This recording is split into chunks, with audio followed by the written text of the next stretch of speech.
ខ្ញុំសូមជូនពរបងកងទ័ពមានភារកិច្ចជាប់ទាំងយប់ថ្ងៃ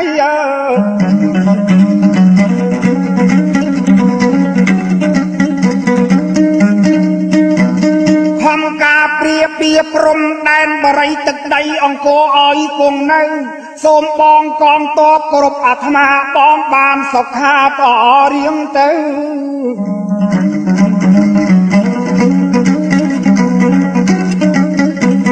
ប្រាជ្ញឈួនគង់ថ្ងៃខ្ញុំសូមជូនពរដល់បងប្អូនអ៊ំយាយតាញាតិមិត្តពូមីងគ្រប់អាត្មាក្មួយកម្មារាកម្មារី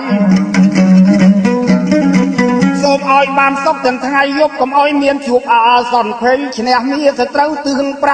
8ទាំងយប់ទាំងថ្ងៃកុំឃ្លាតឡើយបងប្រាជ្ញឈួនគង់ថ្ងៃខ្ញុំសូមប្រណិប័តលើកហាត់គោរពលាញាតិហើយសូមនៅឲ្យសុខទុក្ខឲ្យសប្បាយខ្ញុំសូមលាហើយទាំងអាឡ័យអីខ្ញុំសូមលាហើយទាំងអាឡ័យ